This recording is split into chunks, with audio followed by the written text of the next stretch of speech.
A little while ago, Okinos reached out and said, hey, do you guys want to check out our new mATX case, the Aqua Uno? It comes in at around about 45 US dollars or around about 59 Aussie dollars.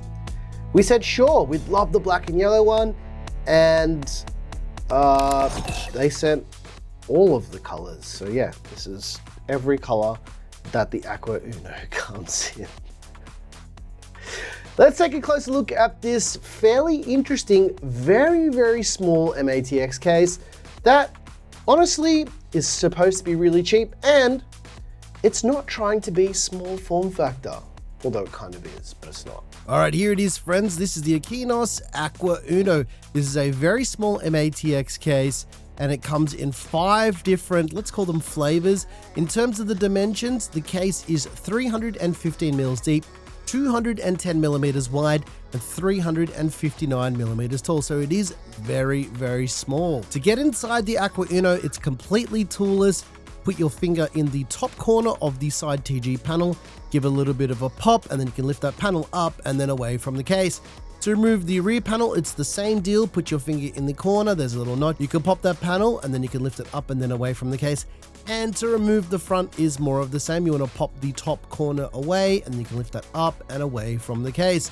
There is 2 included dust filters in the case. There's one magnetic one on the top and then there's a dust filter on the bottom of the case. But putting the one back in on the bottom is a little bit annoying because that's what those filters are like, but the top one, again, is magnetic, so it's easy to clean. For the front I/O, you've got a combined power button and a power light. There's a reset button, which is actually able to control the integrated RGB in the case as well. There's a combined headphone and microphone jack, a USB Type-A port, and a 5 gigabit USB Type-C port. As for the wiring itself, there's the front panel connectors for the lights and the power button. There's the front panel audio cable and a front panel USB cable. I mentioned that there's a built-in RGB controller. It is built into the fans. Given that this is a 45 US dollar case, I have no problems with how the RGB is integrated and implemented here because, again, it's very cheap. However, it does have 3-pin 5-volt addressable RGB motherboard pass-through, and it requires SATA power to make the fan spin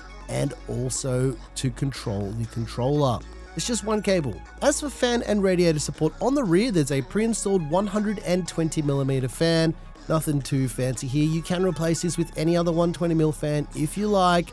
And up the top there's 2 pre-installed 120mm fans. However, you can remove the 2 120mm fans. You can do 2 140mm fans or up to a 240mm radiator or liquid cooler.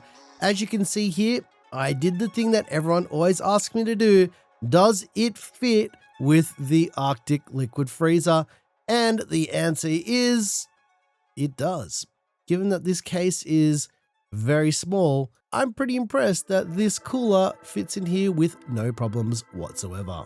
As for motherboard support, because this is an mATX case, it supports ITX and mATX motherboards. There's no back connector support here, which is no surprises. If you're looking at installing an air cooler, you've got a maximum supported height of 165mm. And as you can see here, I wanted to use that MSI M-Power board because with the yellow stripes, it kind of suits this perfectly. This is what I had in my mind the whole time when I first saw this case. As for power supply support, you're not really limited by anything here, other than the fact that if you decide to install some drives in the front of the case using the mounting holes, you will be limited to around about 160mm without the cables, but that's pretty normal for a case this size and really a normal clearance for most power supplies anyway. For GPU support though, you're looking at a maximum supported length of 309mm. As you can see here, I decided to install the Asus ProArt RTX 5090. This card I think is just a little bit bigger than the 5090 Founders Edition, and yeah, I just wanted to see if it would fit. Now, we always get comments from people saying, why would you put a CPU like that and a GPU like that in a case this cheap? Well, this is worst case scenario, guys. If you really want to know what the thermal performance is like, stick around because some people might actually do this with their combination of hardware. Just because you've got expensive hardware doesn't mean you have to spend heaps of money on your case, guys. As for the cable management, there's 3 included Velcro tie downs, and to be honest, cable managing in this case took me no time whatsoever. I just plugged everything in and put the cables in the included Velcro tie downs, and Bob's your dad's brother. it looks perfectly fine here. And I don't think you guys are going to have any problems building in this case. And you're not going to have any problems with cable management because this case is really simple and it does exactly what it needs to do.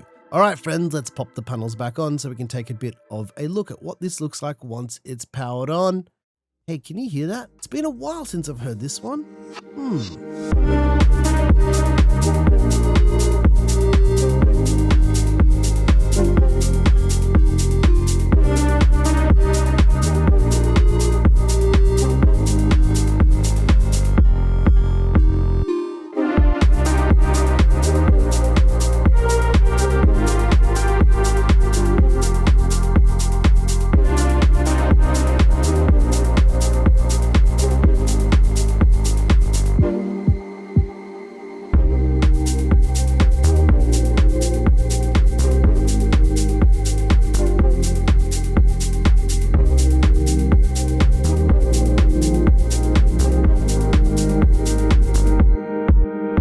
All right, friends, let's take a look at the thermals with the Okinos Aqua Uno. What you're seeing on your screen right now is the thermals are way better than I expected.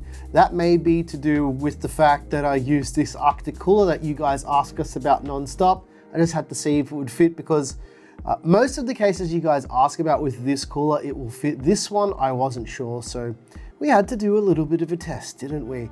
But like I said, the thermals here are really good for the fact that there's no intake on this case at all. There's a 5090 and a 9800X3D, and the thermals are fine. If you're interested in any of the hardware, there's a PC part picker list down below in the description, as well as Amazon links if you want to help to support the channel. You know, the usual deal, but let's talk a little bit about the Aqua Uno. Now, you have to keep in mind that this case is $45 US, or around about 59 Aussie dollars. This is an mATX case. It's not trying to be anything insane. It's quite literally trying to be an mATX case because my understanding, well, what I really think is the purpose of this case is for system integrators and not really for people who are going to be going out and buying this case to build an mATX system. Although you can do that, I have no problem with recommending this case at all, and here's why. First of all, $45 US, right? 3 included fans. How is that possible? How is that possible? Because the build quality is actually pretty good for what you get with this case, and the execution of the case is good. Building in the case is really, really nice, and the fact that, again, this is $45 US, I don't understand how it's so cheap. How is this case only $45 US? The thing is, when it comes to cheap cases like this, people always have a problem with it saying, you know, they're trying to skimp out on certain things. Guys, this is a $45 US case. In the case of the Aqua Uno, people who are going to complain about it, this is what I got to say. No you. Seriously, no you. Because the truth is, it does everything that it needs to do, and it does it without being annoying, right? Because we do see lots of cheap cases in this price bracket that will just be annoying. But at $45 US, you should understand what you're getting yourself into, and the Aqua Uno exceeds that expectation. It is better than most other $45 cases out there on the market. Especially because when I was looking at this case initially, I'm like, oh, they have it in 5 different colors. That's kind of cool, like it's a nice novelty. But the fact that this case is so small, like it honestly is so small. That's why I have the IKEA, for scale, right? Like it's really, really small. And I still managed to fit a 5090 in here. Albeit the Pro Art 5090, which is relatively small. It's only like a little bit bigger than the Founders Edition. But again, like there's a full 5090 in here, 9800X3D, a really overkill liquid cooler that shouldn't fit in a case like this, and yet it does. So I gotta say it, guys, $45 US for the Okinos Aqua Uno is a bloody good deal. It just is, especially in the world that we're in right now, with everything being insanely expensive. I always say this, building your PC that you've already got into a new case can be therapeutic and just, give yourself a bit of a spit shine when it comes to your PC. And the fact that you've got 5 different color combos to choose from with this case is also a bit of icing on the cake. Let me know what you guys think about the Aqua Uno. I just kind of like it because it's not trying too hard and it's not trying to be a fancy case, but I put this ridiculous hardware in here and the thermals are good and everything just fit. It didn't give me any struggles. It didn't give me any pain. It just did what it says on the tin. Be an mATX PC case.